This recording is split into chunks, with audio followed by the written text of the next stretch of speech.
बिहार का एक गांव है दरभंगा में, हरिनगर।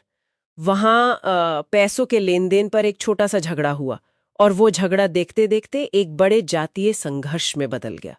नतीजा, 200 से ज्यादा लोगों के खिलाफ एक, जिसे कहते हैं मास एफआईआर। मतलब एक झटके में पूरा गांव ही आरोपी बन गया। आज का हमारा डीप डाइव इसी जटिलता पर है। हम बात कर रहे हैं SC/ST एक्ट की।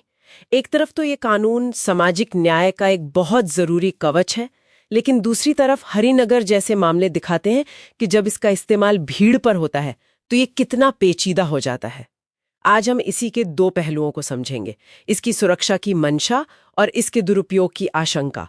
और ये भी देखेंगे कि हमारी न्याय व्यवस्था इस संतुलन को कैसे साध रही है। तो चलिए इसे खोलते हैं। ये जो कानून है SC/ST एक्ट, इसकी जरूरत आखिर पड़ी क्यों?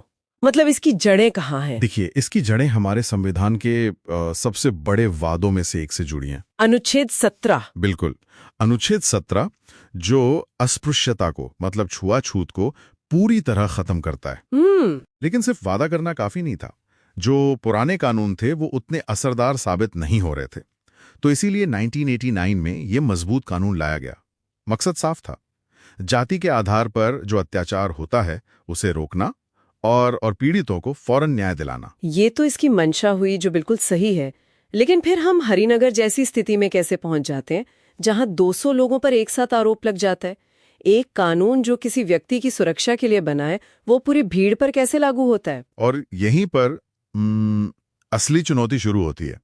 कानून इस बात को समझता है, इसीलिए ऐसे मामलों की जांच एक सीनियर अधिकारी को दी जाती है, यानी DSP रैंक के अफसर को। हाँ, डिप्यूटी सुपरिटेंडेंट ऑफ पुलिस।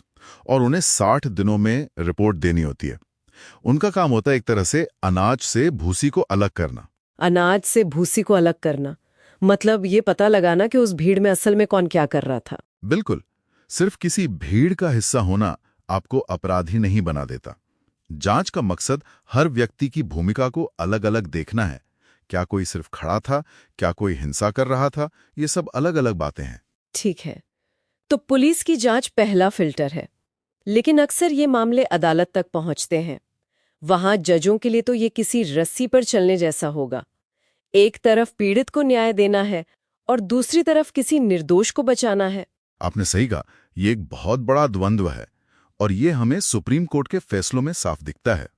2018 में सुभाष काशीनाथ महाजन मामले में कोर्ट ने मनमानी गिरफ्तारियों को रोकने के लिए कुछ, क्या कहते हैं, सेफ्टी वॉल्स लगाए थे। जैसे गिरफ्तारी से पहले एक शुरुआती जांच, वो सब। हाँ, वही।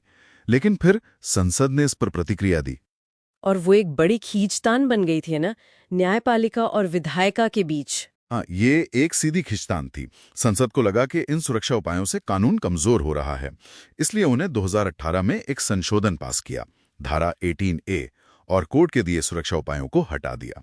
और अग्रिम जमानत, मतलब एंटिसिपेटरी बेल पर भी रोक लगा दी। जी, उस पर भी रोक लगा दी। तो इसका मतलब ये हुआ कि अगर आपका नाम FIR में है तो गिरफ्तारी लगभग तय है। ये तो बहुत डरावना है। यहीं पर कहानी में एक और मोड़ आता है। 2020 में पृथ्वीराज चौहान मामले में सुप्रीम कोर्ट ने एक रास्ता निकाला। कोर्ट ने कहा कि ये जो रोक है ये एब्सोल्यूट नहीं है। अगर किसी जज को FIR पढ़कर पहली नजर में ही, यानी प्राइमा फेसी, ये लगे कि एक मिनट, इसमें तो जाति का एंगल सिर्फ बदला लेने के लिए डाला गया है, तो वो अग्रिम जमानत दे सकते हैं। बिल्कुल। तो कोर्ट ने कानून को कमजोर किए बिना उसके दुरुपयोग को रोकने के लिए एक खिड़की खोली रखी है। अच्छा, लेकिन इस कहा सुनी वाली दुनिया से बाहर निकलने का कोई रास्ता है? क्या कोई ऐसी चीज है जो इस डेडलॉक को तोड़ सके? और शायद इसका जवाब हमारे नए आपराधिक कानूनों में छिपा है। ये कानून जांच के तरीके को पूरी तरह बदलने की क्षमता रखते हैं। जैसे भारतीय नागरिक सुरक्षा संहिता, यानी BNSS के तहत अब गंभीर अपराधों में घटनास्थल की वीडियोग्राफी अनिवार्य होगी।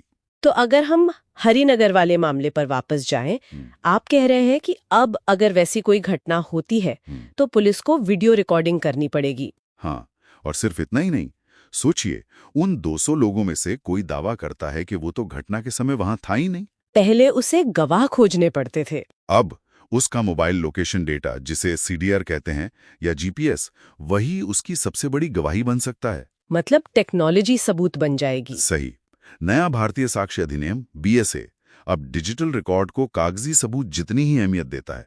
वाह, मतलब हम एक उसने कहा मैंने कहा वाली व्यवस्था से निकलकर एक ऐसी व्यवस्था की ओर जा रहे हैं जहां एक जीपीएस पिन या सीसीटीवी फुटेज किसी की बेगुनाही का सबसे बड़ा सबूत हो सकता है। बिल्कुल। इससे जांच सिर्फ बयानों पर निर्भर नहीं रहेगी, बल्कि तकनीकी सबूतों पर आधारित होगी। ये निर्दोषों को बचाने और असली दोषियों को सजा दिलाने में एक गेम चेंजर साबित हो सकता है। तो हमने देखा कि एससी/एसटी अधिनियम सामाजिक सुरक्षा का एक शक्तिशाली औजार है, लेकिन मास एफआईआर जैसे मामलों में इसके दो धारी तलवार बनने का खतरा भी है। और न्यायपालिका लगातार कानून की मंशा और जमीनी हकीकत के बीच संतुलन बनाने की कोशिश कर रही है। और अब नए आपराधिक कानून जांच में तकनीक और वैज्ञानिक तरीकों को शामिल करके इस संतुलन को साधने की एक नई उम्मीद जगा रहे हैं। तो श्रोताओं के लिए एक अंतिम विचार छोड़ जाते हैं। कानून अपनी जगह जरूरी है, लेकिन क्या दरभंगा जैसे मामलों का असली और स्थायी समाधान कानूनी किताबों से बाहर, गांवों में बने विवाद समाधान केंद्रों और आपसी बातचीत में छिपा हो सकता है?